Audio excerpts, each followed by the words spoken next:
Good afternoon, good morning, wherever in the world you happen to be today. Welcome to another Pate Group in Joy of SharePoint webinar. This actually is, I don't understand how, but it's the last webinar of 2020 for us. What? It's the longest year ever. It's so bizarre. But we decided we're going to kind of, do a recap of some of our favorite things that came out for both Microsoft Teams and SharePoint during 2020.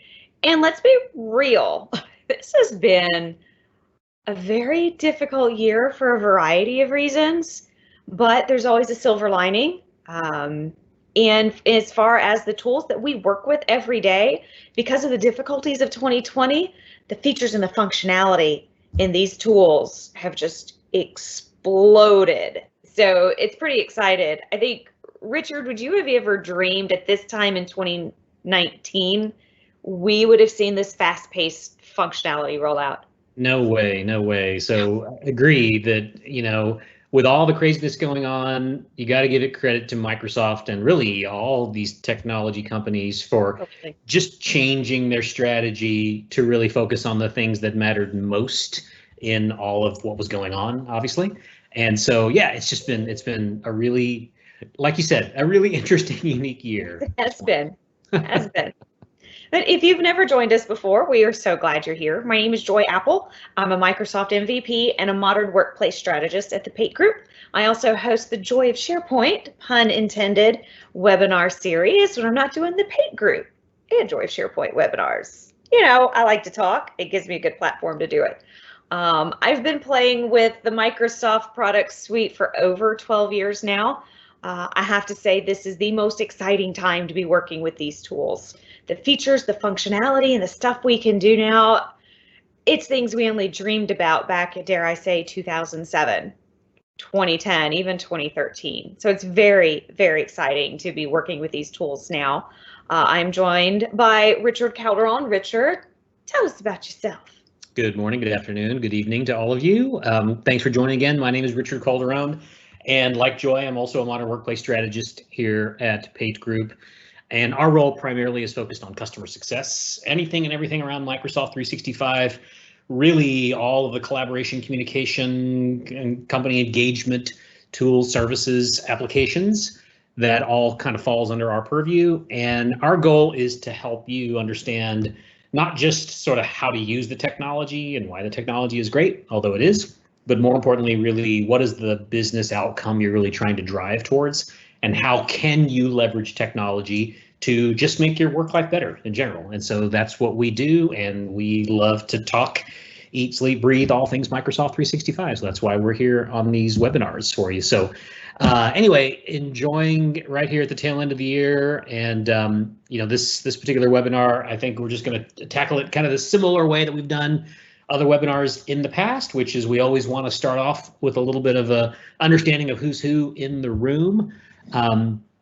Says the form does not exist here from Matthew. I wonder if we can get this link out there again, Stacy. I'm not sure if is there any way to double check if the form is actually showing at the moment? Let's see. Yeah, the form is in the poll. Form is in the poll. The form is in the poll. The form is in the, Form's in the Q&A, yeah, let's see. No, it's not actually populating. Let's see if I can try that again. I'm going to send this back to Stacy one more time here just as a quick aside, but I think we should be good to go. Yeah, it's the way it goes. So I guess in the spirit of the fact that we've got so many things to talk through, let's just kind of go through anyway. Yeah, the main thing is we were just interested, obviously, we always want to know who's who in the room, nonetheless. And then there's so many things, as Joy mentioned, that came out this year in the service. You just can't distill it down into a single list or even a single webinar, even though we're trying. And it looks like we're getting some responses now, which is great. So thanks for responding, for those who can. Of these various, perfect. Thanks, Matthew. So of these various capabilities, just a handful. Which of your favorite? It looks like the new Teams meeting experience. I will raise my hand for that one as well too. I was anxiously awaiting that one this year, and so that one has been an extremely welcome new capability. The pop-out window for meetings and the fact that you've got the controls that are always visible and different views like gallery mode and together mode and things of that nature. Templates, which looks like that's a good one as well too. Templates for Teams and page templates for SharePoint. That has certainly been a really welcome feature. Pop-out chat, no doubt about it, right? That's something that we all kind of took for granted back with the Skype for Business capability, was just the ability to have multiple windows for chat and kind of move them around and things of that nature. So great. Thanks for responding here. And then in terms of the upcoming features, it looks like right now the absolute winner is the SharePoint home site app in Teams. Absolutely, yeah, we're super excited about that one coming as well too. So just keep in mind when you're thinking about that feature specifically, you do need to maybe kind of stating the obvious, but you do need to have a SharePoint home site existing inside your Microsoft 365 tenant.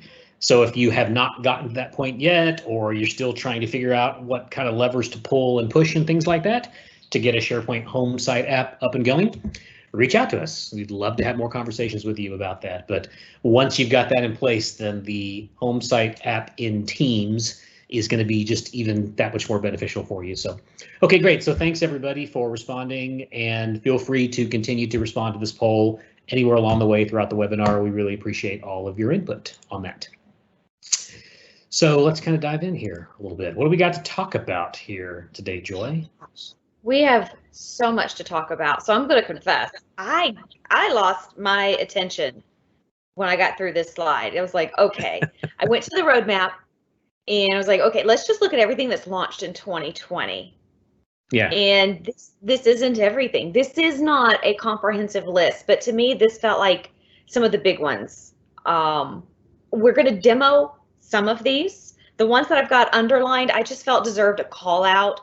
The new conversation button when you're inside of a team posting a new post. How many times before this button did someone come and start a new conversation instead of replying? Right? Pet peeve. Now you have to be super obvious and click new conversation. Love it. Yep. Your team size has increased from 5,000 to 10,000. We doubled it. That's a big deal. Meeting attendees used to be 250. It's now 300. Awesome. Though I don't know. I don't know if I want to sit in a meeting where we have 300 active participants. That feels like it would never end. But maybe that's for more of like a town hall, right? It's a lot of voices in the room. It's a lot of voices in the room. But that's where an enhanced meeting controls can definitely come in handy. I think we have a slide for that later. Your meeting recordings, the default location for those is going to be moving to OneDrive and SharePoint. Why? Why, right? For a long time when we first said this, everyone's like, why? SharePoint wasn't meant for videos.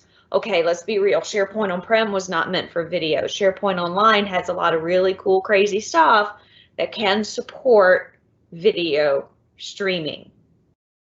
We've been fighting for a while with not being able to share recorded meetings outside of our company, right? So you go and you download it to OneDrive and then you go share the MP4, right? That's been a little bit of a hassle. Once this moves into the button pushers OneDrive, I click record, so it goes to my OneDrive. That's now my file that I can responsibly share with the appropriate people, okay? So it's gonna be okay. We're not talking about putting videos on the server like we used to. It's going to be okay.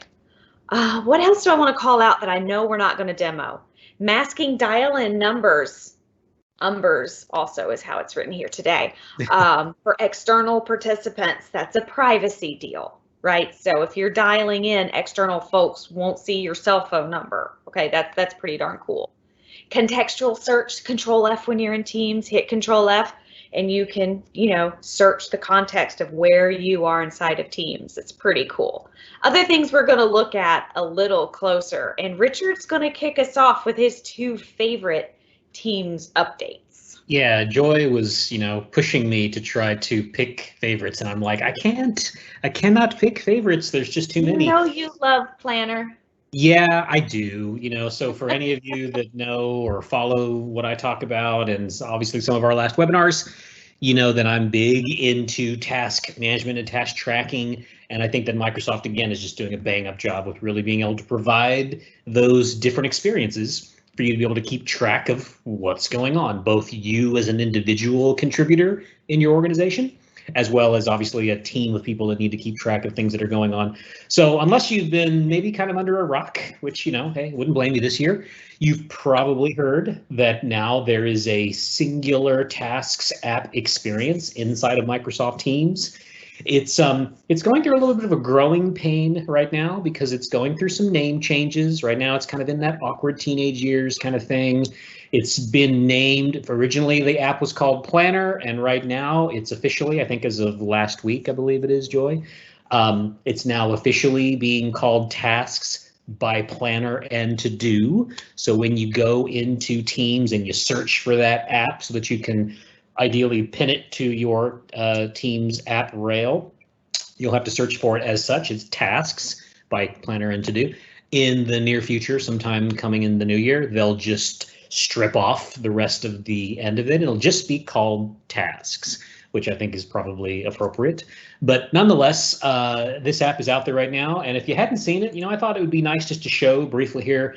Got my demo environment logged in as my favorite demo user, Megan Bowen. And I'm logged in through a browser in this case here, but just know that the experience in the desktop app is very much identical for the most part.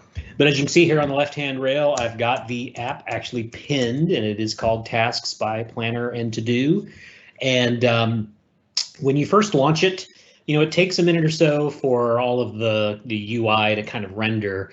But the reason why it's doing that, I think, is because it's doing something really cool. It's actually pulling together all of these tasks that are both coming from Microsoft To Do or your Outlook tasks, if you're kind of a user of your personal tasks from To Do or Outlook, as well as any tasks that are assigned to you as part of any number of Planner shared plans. And it's pulling all that together here into this singular view, which can be really, really useful when you're just trying to get a glance of, for example, what are all the tasks that are assigned to me that I have going on that are coming up due? So like, for example, in this view here where I'm under planned, I'm seeing a combination of tasks that are both sourced from Planner plans, such as the Mark 8 project plan and the product launch event, but also tasks that are in my personal to-do tasks list. And then I can see them all here, sort them by due date, look at things like priority, et cetera, all in one view. It's easy to add new tasks and move them around and so forth. I can create new personal to-do lists. Like in this case, Megan's got a whole bunch of different types of her individual tasks that she groups by different lists.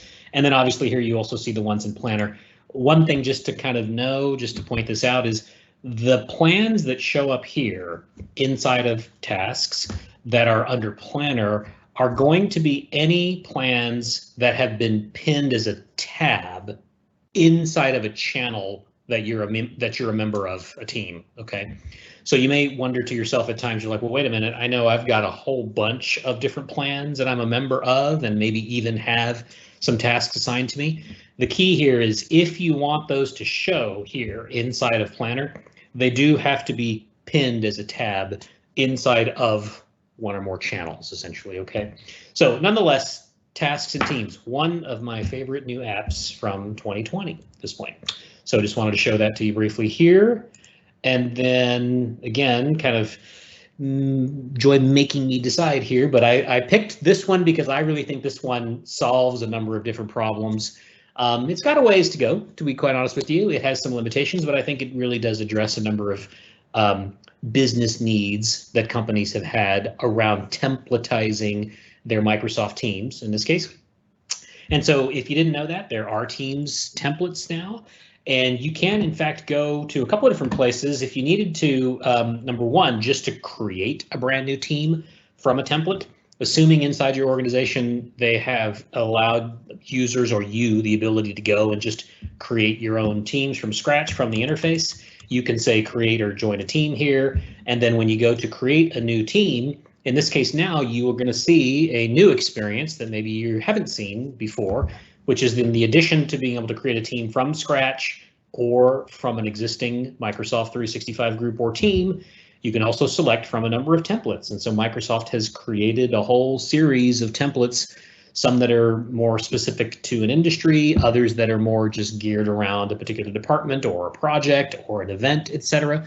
But you can just create a team from an existing template and then of course customize it from there. But I also wanted to show, because I think it's useful for a number of you that are in a more administrative role, how might you go in and even create your own Microsoft Teams templates? And so that is something today you can do from the Teams Admin Center. So from an example here, you would go under the navigation left rail, go under Teams. There is an option here for Teams templates. And then when you select that, not only will you see all of those existing templates that Microsoft has now made available for users to create, but you can add your own. And what I wanted to just point out, a couple of tips and tricks here, is that you can create your own in sort of 3 different flavors.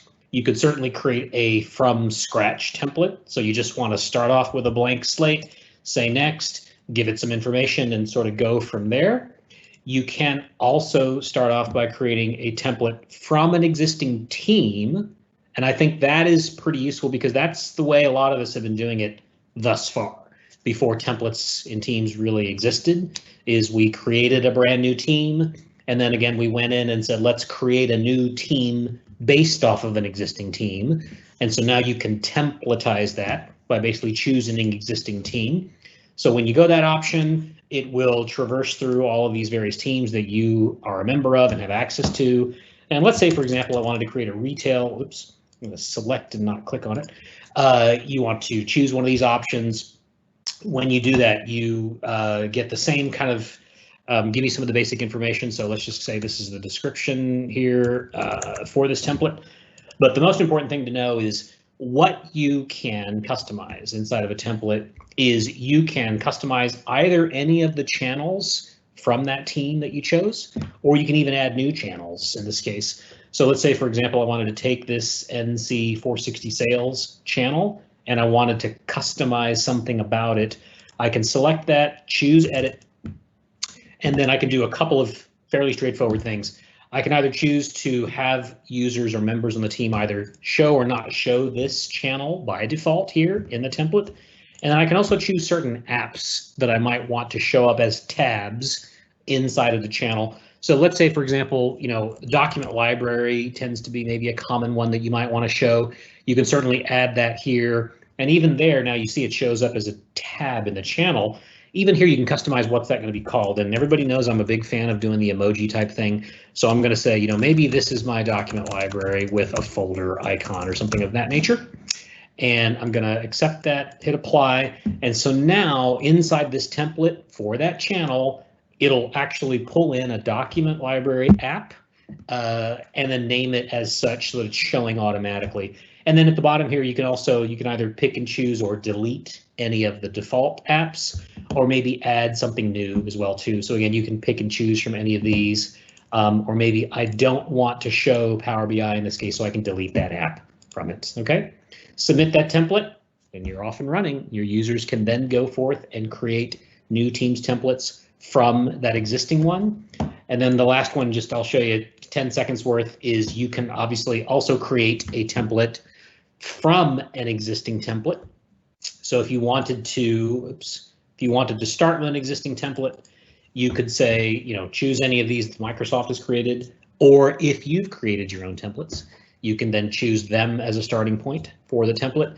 There is no connection between the two from that point forward. So just so you know, that is to say, if you've now created teams from any of these templates, when you go in and update the templates, it does not automatically propagate those changes down to the teams, okay? So just know that once you've done that, your teams then are kind of isolated, but you can continue to customize them from there. So anyway, I digress and let's go on, but that's the reason why these are some of my favorite things. Just really cool new capabilities. Joy, do you want to take over and kind of keep us going from here? Sure. Sharing my screen.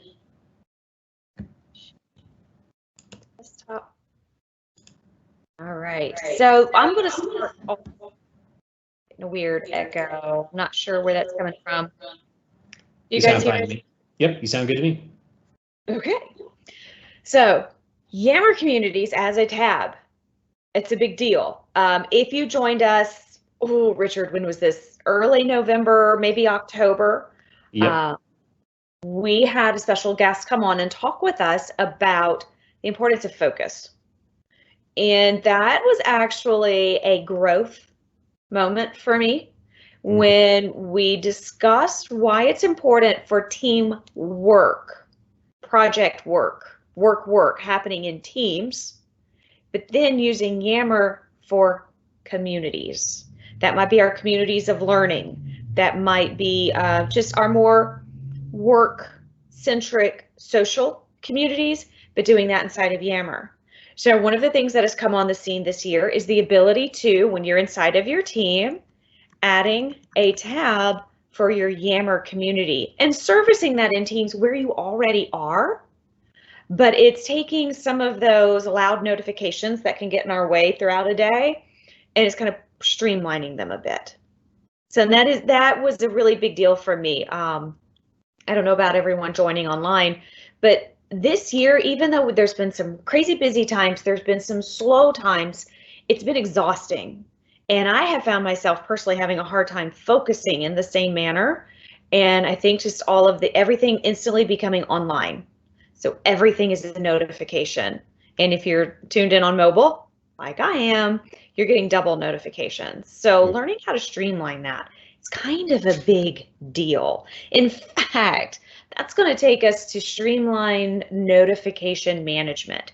This has come out. You'll notice inside of Teams now, your notification settings look a little bit different. And they've made it a little more streamlined. Used to, it was just this one long thing that you kind of ran through. But let's actually take a look at it. Let me screen show taskbar again. And I'm going to go to Teams web application. This is one of the things that has parity from the desktop app to the web application. But I'm just clicking right here on my face because that's my habit. And I'm going to settings and notifications. I choose to get a missed activity email once every hour.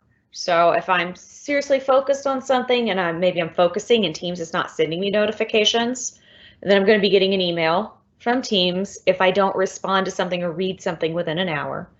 But here I can come in and choose what I'm getting notified on, right? What kind of chats are going to send me a notification? What's that notification going to look like? Some of these go banner and feed. Some of these are just the banner. We used to call that the toast. Just pops up from the bottom corner of your screen. Likes and reactions. I don't need a distraction for that, so I'm happy to just see in my feed that Stacy and Richard thought the GIF I shared in the all group channel was hilarious, right? That can go to the feed, right? It's not critical. So we encourage you, I do that every time. I encourage you to take a look at what is prompting you, especially this email thing.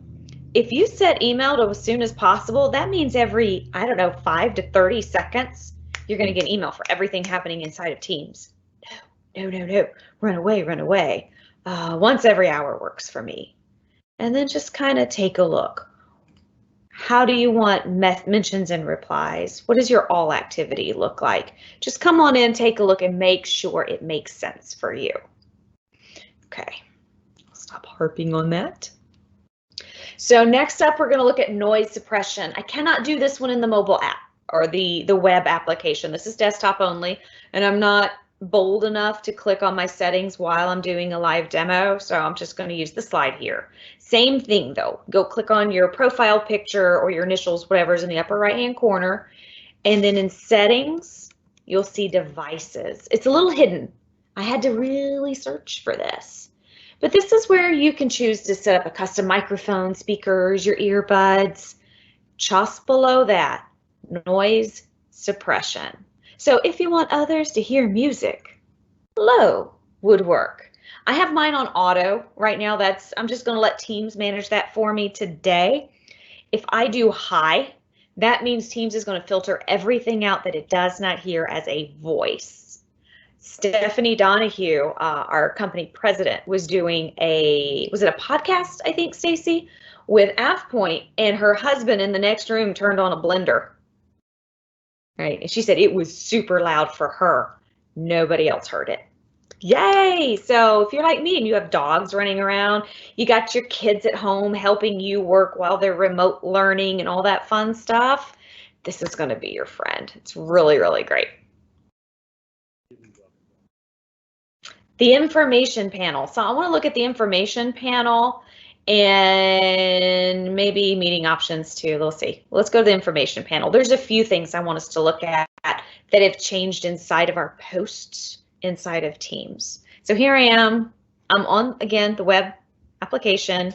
I'm in my fake HR team. So here's posts. If you remember from January, this used to be called chat, but we had chat in Teams and then one-on-one chat, and people found that confusing. So they did rename that to posts. I see across the top, I'm in a team with 3 guests. My meet button has changed. I can choose to meet now or schedule a meeting for the whole channel. Right here, information.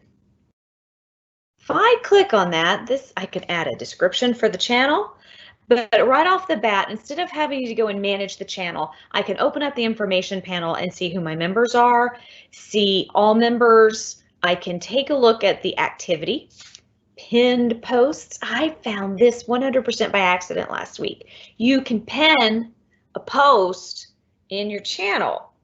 And so I was like, okay, well, what happens if I pin a post? Let me show you this. It looks like this. I thought, oh, was it always going to stay there? No, it's just, it gets a little green thumbtack, and I get that by clicking on one of these ellipses, and I can pin the post, right, pin it. So it took a little clicking around to figure out anything that I pin will show up here as a pinned post. So I can just click on it, and it takes me, highlights the pinned post. So if there's super critical announcements or information that needs to stay relevant, you can pin it and it will always stay here on the information pane. I would recommend letting people know. This is one of those ninja features that just kind of sneaks in and you don't really know it's there, because it happened to me and I'm in Teams day in and day out. But let people know, surface it, use it, advertise it, talk about it. I think that's pretty darn useful. It's like flagging an email, right? It's pretty important. You can customize your channel notifications from right here, right? This is part of that streamlined notification management. All right. Oh, they have added open to SharePoint here, so you don't have to go into files. It will open SharePoint in the channel folder in SharePoint. So those are just a few things that have come about here lately. New meeting options is pretty important. So now, once you set up a meeting, you can go back to that meeting you've created and edit the meeting options. Do you want to let people just come right in instead of having to sit in a lobby? Or you can just make your outsiders sit in the lobby, right, while you have your little huddle and everybody gets your game face on before you let the other folks in. You can do that. This, friends, Romans, countrymen, lend me your ears. This is a big deal. Announce when callers join or leave. Okay, I'm Southern Baptist, so I have to say it. Can I get an amen? Somebody, anybody, that it is so annoying when you're 5 minutes into a meeting and then all of a sudden Teams starts reading off somebody's cell phone number, right? And you're like, oh crap, I didn't want anyone to know I was joining late, or someone needs to sneak out early, and Teams starts reading off the number. It says, has left the meeting. You didn't want anybody to know you were leaving the meeting, right? And it's just disruptive. So let's toggle that off if we can. Oops, too far. Oops. Oh my goodness. Your pins. We had a couple questions about pins. Yes. Okay, so is there a cap on how many pins you can put in? And is the pins just for you or for the team? Is that it's for everyone? You So pin. if you pin something, I'm just clarifying, if you pin something, is that something that everybody in the team can now see that it's got a little? Yep. Because we want it to be easily findable. If it's like, hey, here's the spreadsheet that we all have to fill out at the end of every month to get our stats in, pin it. Of course, I would also say make it a tab across the top of whatever channel where it makes sense. Pin it, make it easy for folks to go back and get to it. And are there caps and sorting? Don't know. I don't know. So you see, I did one on December 7th. Well, this is the post from December 7th, the post of December 4th. I pinned a third one while we were in here together. If I click on pin posts, it starts doing it. So it looks like it's doing it in order of something. Added a tab. Let's pin something else. Let's pin procedures. This message will be pinned for everyone who views the channel. Okay. If I hit information, and that was for procedures, right? But Joy added a pin. Joy added a pin, right? That's not super intuitive, but here's the message. If I type something along with it. All right, so May 7th. So it looks like it's not chronological. It's the order when I pinned it is where it stacks it up. So if the next thing that I pin, it will be at the top. Not from when I posted. I kind of wish that were the opposite. Can I reorder them? No, can't. So again, this is a brand new feature that I newly stumbled upon last week. Thought it was worth sharing. Highlight this for folks though. This is kind of a big deal. Has potential to be a big deal. I'll rephrase that. All right. Remember how we said we could have up to 300 people in a meeting? Could be a lot. Do we want to allow attendees to unmute? You've got an option, right? Who can present? Everyone, internal people, select people, just the presenter or the organizer, right? We have some options here. The bigger the meeting, I would say probably the more important it is to go back and really take a look at this. Richard, was it you that had someone you knew that they were trying to figure out how to make the join experience better, so they thought it would be good just have everyone dial in? Chaos. All right.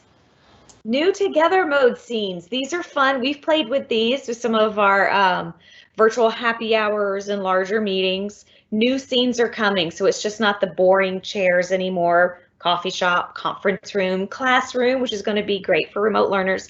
It's fun, and it really is a different experience than just looking at that Brady Bunch grid on the screen. Speaking of the Brady Bunch grid on the screen, you do want to be cautious what background you're using when you use together mode. As you can see, Richard once, a couple months back, was doing the Brady Bunch background. And is that Cindy Brady decided to barge into together mode? She just trying to make her so it happens. She's like, hey, what about me? So there could be interesting results with together mode. I think this personally is one of my favorite things that has happened in 2020. It's the gift that keeps on giving. Thank you, Richard, for sharing this with the world. My whether pleasure. You wanted to or not. Thanks, Cindy Brady. Yeah. The new conversation button, for sure. I think this brings a lot of intentional functionality right here. New conversation. So now my default option is to reply to the last conversation, which, probably happens, I guess, more than in our all company channel. Typically we're replying to something that one of our leaders has said, but that new conversation is here. And it kind of puts a hitch in my stride when I want to drag a document over to upload and share it with everybody. I have to remember to click new first, then drag and drop right here to the conversation. But once I get the hang of the new habit, it just rides on wheels for you. Yeah, and it's very much the same as what that experience is in the Teams mobile app anyway. Because there's a big button there for you to start a new conversation. So it just makes it all seem the same. Yep. Consistency is nice. All right, here's what we did talk about. We mentioned this before. I forgot we had a slide for it. Benefits of recordings moving to OneDrive and SharePoint. Keep in mind, right now you can opt out of this and keep it in stream, but I think that option runs out in January. Is that right, Richard? Or I think it's in March. I think starting January, it'll default to that. Yeah. The date's mixed up. This is going to bring a lot of functionality to those recorded meetings though. And we were sharing them anyway, just as I mentioned earlier, we were having to bypass the system in a few different ways. So this is kind of making everything work together, kind of the way we always wanted it to. So this will be nice. Rolling out now. In fact, yesterday, Richard and I were on a call and he's like, I see it. I didn't see it. So it is rolling out breakout rooms. So you can have one really big meeting and split people into little rooms where they can go off and have separate conversations, basically separate meetings within the confines of the current meeting. Richard and I were talking about this. I don't know that for our day-to-day work processes, this is going to be a big deal. But I can see for people that work in more, I'm going to say normal, because we don't do normal things. We just don't. Environments could find a lot of use in this. If you're getting together for your department strategy planning, think about being able to break off into small groups on your day. Instead of having to manage a bunch of meetings, people are only organizing one. And then breaking out into groups to go talk about your goals, your strategies, and your planning for the coming quarter, the coming year. Education, this is going to be, I think, priceless for that. Right. Any questions coming up on anything, Stacy? So Matthew says, my biggest concern is if someone in OneDrive leaves and the videos are gone, if people don't remember to get those videos from that one person's OneDrive. That could be a thing. Let's talk about a couple different things there. Number one, don't hate me, but I'm going to say the word governance, policies of retention, all that fun stuff. How long should meeting recordings stay? Right, so that would be a good time to have a conversation. How long? Because honestly, most of the meetings I have with clients within 6 months, a lot of that information is obsolete because we've blown by it. We've done the work. It's over. It's done. The project's wrapped. Certainly within a year, I would say that's a true statement. Make sure that OneDrive is set up such that then, X number of time after an employee being terminated, that OneDrive is staying active, that you have admins that are being assigned to it or managers that are taking over that OneDrive. Make sure we've got that in place through the OneDrive Admin Center. Because there's all kinds of good stuff in employee OneDrives that, working with the group right now, they're currently sharing their department content out of individual OneDrive accounts. We're working on that. That's not appropriate, right? Sharing is caring. If it's for the department, it should be in SharePoint. You need to make sure we've got OneDrive configured correctly, that an employee's account has been terminated, a manager or an IT admin, someone is taking over that OneDrive. Making sure the employees that are working in OneDrive know that's not where your personal content goes. That's your work personal content, right? Governance. Yeah, I agree. I think Matthew's comment too is it certainly highlights one of the benefits of Microsoft making this switch to storing those recordings in either OneDrive or SharePoint, because now the fact that those recording video files are in fact just a file like any other file that you store in OneDrive or SharePoint means that you can do things like wrap information governance policies and retention policies, et cetera, around them much more consistently the way that you do with other files in your organization. Not so much the same when it's in stream, and now it's a stream video, and how do you retain it and all that kind of stuff. So just by sheer nature of moving it into OneDrive, it's going to make that kind of stuff a lot easier to do. For sure, for sure. Governance, if you haven't started talking about it internally, today is the day. It's always a good day to start defining these things. Okay, so those were just a few of our favorite Teams features, functionality rollouts. So it's been a busy year in SharePoint too. We've got enhanced footers on SharePoint pages. You can do all kinds of fun stuff there. SharePoint Spaces in preview in March. Microsoft Lists rolled out. We all know those really are SharePoint lists, right? Page templates. I can go in when I create a news post and have a template that I can just click on and say, this is a all company announcement. I'm going to use this template. This is an HR announcement. I'm going to use that template, right? So we've got some templates going on there. Not too long ago, we did a webinar on your intranet solutions with SharePoint and Teams. We talked a little bit about hub sites having a hub visitors group now. So now I can have a group where I can put visitors and give them read access to the sites in the hub where it's appropriate. You can pick and choose that. It's not one and done. You have to work at it. Page difference visualization. That's a fancy phrase. When I'm looking at my page version history inside of my pages library, when I click on an older version, it'll actually show it to me. So I can see what that page looked like 6 months ago, a year ago. Root site swap. Fantastic. For tenants that are old enough that when you rolled out, your root site was classic, you can now go configure a modern communication site, make that your home page, and swap it with that classic root. They just trade places. The only caveat there is if you've already hubified that modern site, you need to deconstruct that hub, run the swap PowerShell, and then you can go back and set up those hub connections again. Company branding is now supported in the SharePoint mobile app. Woohoo! So now when you're on your handy dandy smartphone and you go to SharePoint on the app, it actually looks like your company intranet. Yes, nice, love it. A big deal. I saw that Jeff Teepert actually tweeted about this yesterday, so I decided it needed to be a slide. Right, I take my cue from the best, but inside of SharePoint, if you're in a list or library, let me show this. This is pretty groovy. Right here, add shortcut to OneDrive. I'm really bad about clicking buttons without researching, so I did this the first time. I was like, where the heck did it go? Because I was thinking it would be in alphabetical order with my OneDrive folders.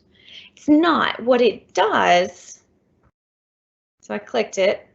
There we go. Added a shortcut to my files in OneDrive. It's amazing what happens when you read the pop-ups that SharePoint gives you. I just like to click things. I don't like to read the instructions. Yeah. Who does? There it is. My files. Pretty fantastic. So now what this reiterates to me is I need to get used to actually using the web version of OneDrive more, or at least as much as I do my synchronized version way down here. But if I go back to my slide, my files, right? So I had my homepage examples, images, there's invoices right there. And that's the one I was syncing, my screenshot. So that actually is quite handy. I'm not actually syncing that whole library to my OneDrive. I'm just putting a shortcut. So when I'm already working on my content, I can go get to it really easily. It's going to be nice once I'm in the habit of knowing it's there. Yeah. Audience targeting on site navigation. Yes. Yes. If you don't know how to use this, let me show you. I love this. Okay. So back in the olden days of SharePoint, we would audientize web parts. We would audientize our navigation, right? That's an old school SharePoint word. I'm glad I can audientize again. So what that means is my hub navigation or my site navigation here, my current nav, this works on left navigation on team sites, right? We're not discriminating. It's just got to be navigation. So I can edit that, okay? Enable site navigation, yes, okay. And I feel like my navigation's not loading properly. Let's just, here we go. There it is. That was a little fun. So I did kick it a little. Hashtag live demo. Any one of these links now that I've toggled this on, I can edit it. All I have to do is input the name of a Microsoft 365 group. And I'm saying, hey, I want this group or up to these 10 groups to see this link. If you're not in one of these groups, you're not going to see the link. So you're putting it on the page, but you're just focusing it at certain people. Let me be very clear here, because this can get a little confusing in the brain. I am not securing whatever is behind this link. I'm not actually, oh, it's just being a pain to me today. I'm not actually doing anything to the security of the object. I'm just saying if you're not in the group that I'm typing in here, yay, that was fun. If you're not in the group that I'm putting here, then I hit the back button. That was my first mistake. You're not going to see the link. That's all I'm doing. Yeah. There we go. There's a 365 group. Now only the people in this group will see this link. Now if somebody knows what the IT services URL is and they have read access to that site, they can absolutely go get to it. I'm going to say okay just for fun. See the little icon that it puts up there, the two little people? That's telling me visually that audience targeting is turned on. So if you do this by mistake, or maybe you leave a group out and someone comes in and says, hey, Joy sees this link, but Richard doesn't. You come in here and you see that icon. Oh, I've got targeting turned on. Maybe I should look at that. Maybe I should investigate who can see this. Right now, it's just e-commerce members can see this billing link. Coming soon, let me just cancel out of this that I did. Okay. That's dependent canceling there. Coming soon, there will be audience targeting on the quick links web part. So I'll be able, and I'm super looking forward to this, I'll be able to pick and choose who should see particular links in the quick links web part. That will be powerful. That is a very frequent request these days. Absolutely. And again, all these audience targeting pieces are kind of the once was old is now new kind of thing, because obviously we used to be able to do all that in SharePoint on premises, but nonetheless, super welcome and useful features now to have in the cloud. So, yep. All right. Auto formatting on columns. This is super fancy. Now, Allison and I were talking not too long ago about how in 2007 and 2010, we felt like the smartest people around when you figured out how to do this in old on-prem SharePoint. And now it's just out of the box. But I can come in and I can edit column, format columns, and I can add, I tell you, here it comes, conditional formatting. Choice pills, that's what I've got turned on here, or background colors for these. Conditional formatting, it's just what it talks about. I need to give it a series of rules. If this, then that. All right, but it's available right out of the box. I'm going to cancel this one and show you. If I come in and edit what I've already got set up, maybe I don't particularly love this tone of blue. It's always been a pet peeve of mine that in these kinds of situations, Microsoft always kind of gives us these super soft colors. very soft. theory, that still is the case, but I guess that's better than someone like me going in and making it all blood red or something. So, because I probably would. But yeah, so now I've got 2 greens. That's not smart. We'll do a gray. But yeah, so you come in, have that. Visual cues are fantastic. So this helps. Think about your status columns, right? You can have those colors right there out of the box default. Love it, love it, love it, love it. Super useful, and you don't even need SharePoint Designer to get that done. Oh, wow. Dare you say the words, SharePoint Designer now. SharePoint Destroyer. Those were the days. Now, Richard, this is actually one that you wanted to talk about. Yeah, I thought, this one just came out, within the past month or a couple of months, something like that, but doesn't really get a whole ton of buzz out there. So I thought this one would be useful because I have found it with a couple of recent customers to be a really interesting new web part to add more personalization to a company intranet page, for example. So the ability to be able to add the My Feed web part now to your site, and then have that web part. Basically, there's no real configuration to do other than show how many of them you want to see and whether or not to pull in SharePoint news.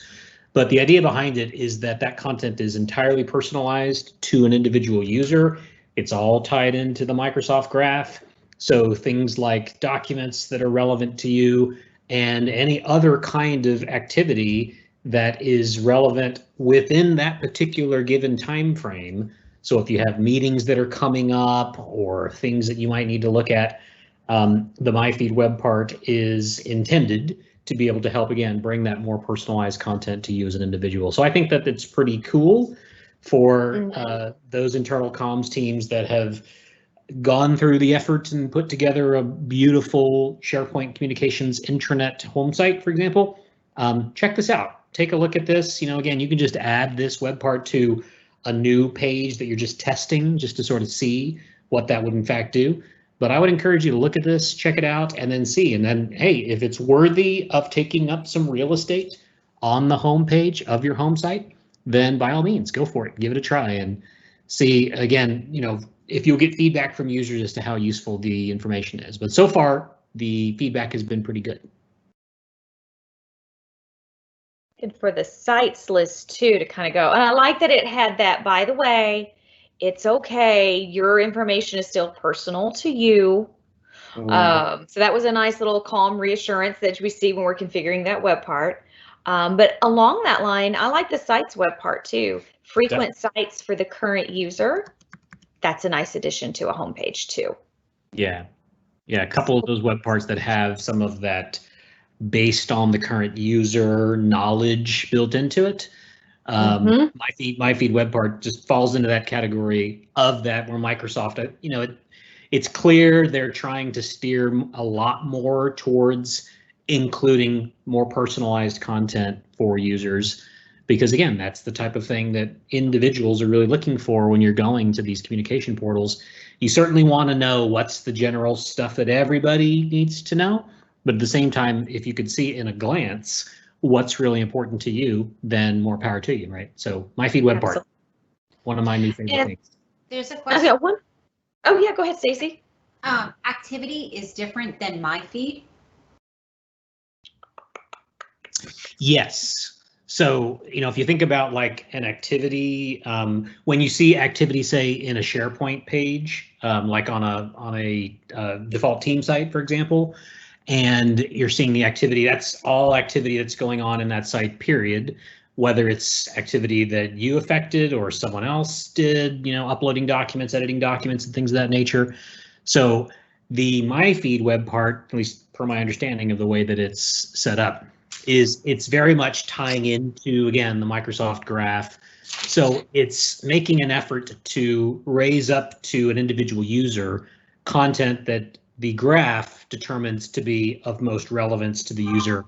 And again, the key is it's at any given moment in time. So it's not just necessarily like, hey, these are the things that we think are going to be useful for you today or this week or what have you. It's also going to show you things like, hey, you've got a meeting that's coming up here in 30 minutes that has a number of people in it that you collaborate with regularly, et cetera, et cetera. So that web part is really taking into account a number of different factors and signals that have been sent to the Microsoft Graph. Discard this. And along those lines, I get the question all the time about, well, how do people are supposed to remember which site to go to, where they've been, what are they doing? Adding these more personal web parts can absolutely help. Teaching and talking to our users to follow the sites that they go to the most will absolutely help. Yeah. And communicate, publicize, talk about the SharePoint landing page, SharePoint.aspx. This is super useful. And a lot of times, like, oh, that's just going to confuse people. Oh, I don't know. Give your folks a chance. Give them a chance to use the tools that are out here. I go to this page quite a bit. Things I recently was doing, things I have saved for later, and then the sites that I'm following. Pretty powerful. This is a great little tool. Great little tool to have. All right. Any other questions? Because after this little bonus piece right here that wasn't even in the slides at all, I believe we have come to the end of the last webinar for 2020. So crazy. It's crazy. Craziness. We just want you to know we appreciate you all so very much. We love that you hop on, that you spend time. Sometimes it's twice a month, sometimes it's 3 times a month, but you spend your time with us throughout any given month. And we know that's valuable time, and we appreciate you doing that and hanging in here through 2020 with us. Absolutely. And if you thought that the webinar series that we did this year was cool, just wait. We've got some really great ideas coming up here for 2021. As a matter of fact, we also are interested to know from you. What kinds of things would you like to hear about? What kinds of things would be most important for you up and coming? And we are happy to figure out ways to bring some of that information to you in this webinar format. In addition to that, by the way, on a side note, if you thought that the backgrounds behind Joy and formerly behind me, but Teams did something weird to me midway through the webinar, were kind of fun and festive, I just dropped a link to these backgrounds from Microsoft here in the Q&A. So feel free to go and grab some of these. I think the festive SharePoint one is the one that Joy has in the background. I had the festive Teams one behind me, and again, my Teams app did something weird and it just kind of crashed stuff on me earlier. But nonetheless, enjoy those. Go out and have some fun with those as well. Nerd out a little bit. 'Tis the season. Definitely. All right. All right. Thank you so much, everyone. Thanks, everybody. Have a happy holiday and Happy New Year.